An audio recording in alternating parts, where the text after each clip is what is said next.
हाय, आशा करता हूँ कि आप लोग अच्छे होंगे। तो आज हम लोग देख लेते हैं अधिक क्रियाशील धातुओं का निष्कर्षण कैसे किया जाता है। आप लोग को पहले ही बता दिए थे कि जो अधिक क्रियाशील धातु होते हैं उनका निष्कर्षण जो है विद्युत अपघटन द्वारा किया जाता है। पहले बता दिए गए थे ना, ठीक है। तो अधिक क्रियाशील तत्व क्या क्या हैं, धातुएँ क्या क्या हैं, जैसे पोटेशियम, सोडियम, कैल्शियम, मैग्नीशियम और एल्युमिनियम। जो ऊपर के तत्व हैं इतने, वो क्या हैं, अधिक क्रियाशील धातुएं हैं। तो इनका निष्कर्षण कैसे किया जाता है, विद्युत अपघटन द्वारा किया जाता है। क्योंकि जो अधिक क्रियाशील तत्व होते हैं, धातु होते हैं, उनका अपचयन नहीं होता है। जब उनका अपचयन नहीं होता है तो उनका निष्कर्षण जो है कैसे किया जाता है, विद्युत अपघटन विधि द्वारा। कैसे होता है जैसे देख लेते हैं, एग्जाम्पल एक समझ लेते हैं। जैसे सोडियम क्लोराइड है NaCl, ठीक है। NaCl है, NaCl से हम लोग को प्राप्त करना है सोडियम अर्थात Na। इसका निष्कर्षण कैसे किया जाएगा, देखो एक यहाँ पे क्या लेते हैं, एक बर्तन होता है, इसमें दो छड़ होते हैं, एक एनोड होता है और एक क्या होता है, कैथोड। एनोड जो है यह धनात्मक होता है और कैथोड जो है वो ऋणात्मक होता है। तो इस बर्तन में क्या होता है, सोडियम क्लोराइड का विलयन मिला दिया जाता है। इसमें क्या मिला दिया जाता है, NaCl, ठीक।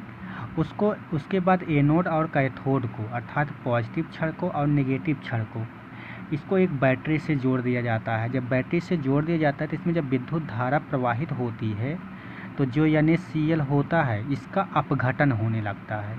तो अपघटन होने के बाद जो NaCl है, ठीक है, जो क्या है NaCl, यह टूट जाता है Na पॉजिटिव में और Cl नेगेटिव में। तो क्या होता है, तो जो धनात्मक होता है प्लस, उसकी तरफ माइनस वाला आएगा, ठीक है, क्योंकि प्लस और माइनस दोनों आपस में जुड़ते हैं। तो जो प्लस है उसकी तरफ कौन आएगा, माइनस, और जो माइनस है उसकी तरफ कौन आएगा, प्लस वाला, ठीक है। अर्थात Na पॉजिटिव है वो किसके ऊपर आके चिपकेगा, कैथोड पर, और Cl नेगेटिव है इसके ऊपर किसके ऊपर जाके चिपकेगा, एनोड पर। क्योंकि Na प्लस और कैथोड माइनस होता है, माइनस वाला छड़ होता है, तो प्लस और माइनस आपस में जुड़ेंगे, इस छड़ पे जाकर के क्या हो जाएगा, Na सोडियम, ठीक है, चिपक जाएगा, और Cl कहाँ चला जाएगा, एनोड पर चिपक जाएगा। तो वहाँ से हम लोग क्या करते हैं, Na को अलग कर लेते हैं और Cl को अलग कर लेते हैं। इसी प्रकार से विद्युत अपघटन द्वारा जो है धातुओं का निष्कर्षण हो जाता है। आई बात समझ में। एक बर्तन में क्या होता है, NaCl को घोल लेते हैं, उसमें दो छड़ होता है, कैथोड होता है और एक एनोड होता है। एनोड पॉजिटिव होता है, कैथोड क्या होता है, नेगेटिव। जब उसको बैटरी से जोड़ दिया जाता है, एनोड और कैथोड को बैटरी से जोड़ देते हैं तो इसमें विद्युत धारा प्रवाहित होने लगती है। जब विद्युत धारा प्रवाहित होने लगती है तो विलयन में क्या होता है, अपघटन होता है। अपघटन होने के बाद Na पॉजिटिव अलग हो जाता है और Cl नेगेटिव अलग हो जाता है। तो नेगेटिव वाला जाके प्लस वाले पे चिपकेगा और पॉजिटिव वाला किस पे चिपकेगा, माइनस वाले पे चिपकेगा, अर्थात सोडियम कैथोड पर और क्लोरीन एनोड पर। तो क्लोरीन जो है एक गैस होती है, एक गैस जो है यहाँ से बाहर निकल जाएगा, ठीक है, और सोडियम जो है कहाँ पे चिपक जाएगा, एनोड पर, एनोड की छड़ पर चिपक जाएगा। वहाँ से हम लोग सोडियम को अलग कर लेते हैं, ठीक है। इसी प्रकार से विद्युत अपघटन द्वारा क्या होता है, धातुओं का निष्कर्षण कर लिया जाता है। उसके बाद है धातुओं का परिष्करण। स्टेप 3 क्या था, धातुओं का परिष्करण। तो धातुओं का परिष्करण क्या होता है, कैसे होता है, उसको हम समझ लेते हैं। तो जो धातुओं के अपद्रव्य होते हैं, ठीक है, जो धातुओं के अपद्रव्य, अपद्रव्य का मतलब जानते हो, यानी कि जो उपयोगी चीज़ें नहीं होती हैं, अनुपयोगी चीज़ें होती हैं, तो उनका धातुओं के अपद्रव्य को हटाने का सबसे अधिक उपयोगी क्या है, सबसे अधिक उपयोगी विधि क्या है, विद्युत अपघटनी परिष्करण, ठीक है। क्योंकि अधिक क्रियाशील धातुएं जो होती हैं उनका परिष्करण केवल हम एक ही विधि से कर सकते हो, क्या है, विद्युत अपघटनी परिष्करण, ठीक है। परिष्करण कब किया जाता है, जब धातुओं का निष्कर्षण होता है ना, उसमें भी कुछ अशुद्धियाँ बची रहती हैं, वो 100% शुद्ध नहीं होते हैं जो धातुओं का निष्कर्षण किया जाता है।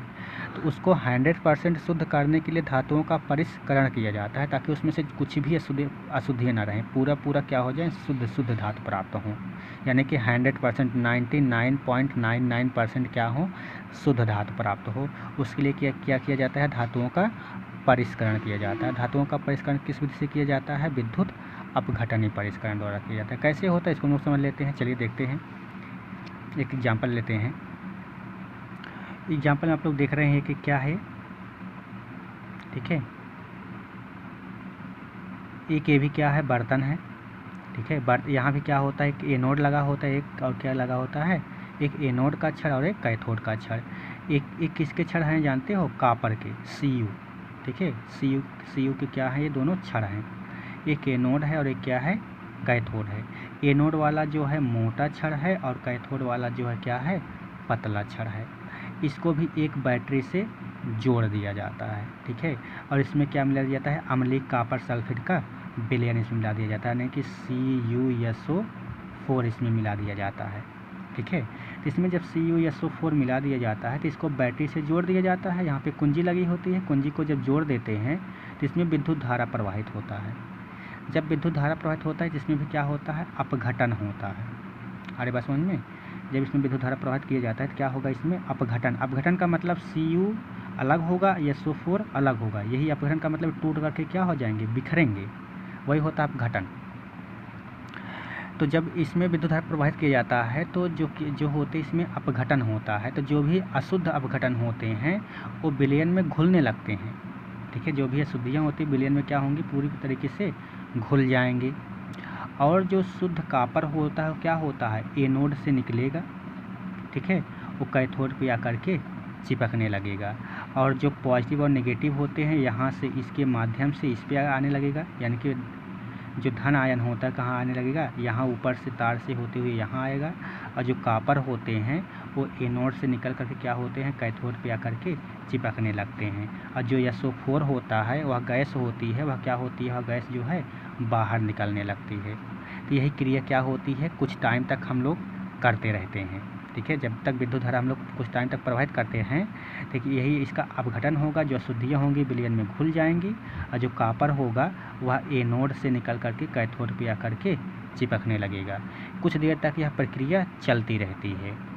तो ये जो एनोड पहले मोटा था, ठीक है, जब इसमें से कॉपर निकलेगा ये पतला हो जाएगा, और एक कैथोड पतला था, इस पे आकर के कॉपर चिपकने लगेगा, ये मोटा होता जाएगा। और जो अशुद्धियाँ होती हैं वह नीचे जो है आकर के यहाँ पे निक्षेपित होने लगती है। आप लोग देख रहे हैं रेड कलर का है ना, यहाँ अशुद्धियाँ आकर के निक्षेपित होने लगती हैं। ये जो एनोड के नीचे अशुद्धियाँ आकर के निक्षेपित होने लगती हैं, इन्हें एनोड पंख कहा जाता है। पूरी प्रक्रिया समझ में एक बार फिर से देखते हैं। एक कैथोड एनोड का कॉपर का छड़ होता है, एनोड मोटा होता है और कैथोड क्या होता है, पतला होता है। और इसमें कॉपर सल्फेट का विलयन मिला होता है। तो जब दोनों को यानी कैथोड और एनोड को बैटरी से जोड़ दिया जाता है तो इसमें विद्युत धारा प्रवाहित होने लगती है। जब विद्युत धारा प्रवाहित होने लगती है तो जो कॉपर सल्फेट का कॉपर सल्फेट होता है उसका अपघटन होने लगता है, ठीक है। यानी कि जो ये छड़ लगे हैं कॉपर के, ये क्या होते हैं, इनका अपघटन होने लगता है, ठीक है। तो जो अशुद्धियाँ हैं वह विलयन में घुलने लगती हैं। जो कॉपर है वह एनोड से निकल करके कैथोड पे आकर के चिपकने लगता है, क्योंकि Cu क्या है, पॉजिटिव है। ये प्लस वाला क्या होगा, यहाँ से निकलेगा और माइनस वाले में आकर के चिपकने लगेगा। तो धीरे धीरे कैथोड क्या हो जाएगा, मोटा हो जाएगा। और एनोड से जो भी अशुद्धियाँ होंगी ये एनोड के नीचे आकर के निक्षेपित होने लगेगी।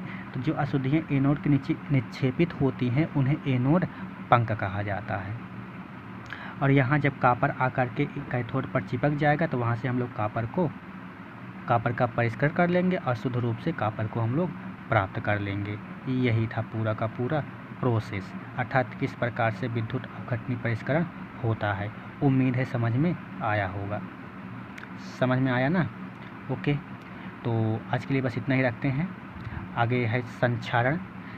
आप लोग पहले ही लेसन में पढ़ चुके थे, अर्थात धातुओं पे जो जंग लगता है, सोना यानी कि चांदी जो है जो हरा होने लगता है, किस लिए होने लगता है, या लोहे पे जंग लगता है, वही तो था संक्षारण, ठीक है। यहाँ भी हम लोग पढ़ेंगे लेकिन अगली क्लास में पढ़ेंगे। लगभग लेसन समाप्त होने वाला है, ठीक है। ओके, आप लोग पढ़ते रहिए। बाय बाय, टेक केयर, सब खैर।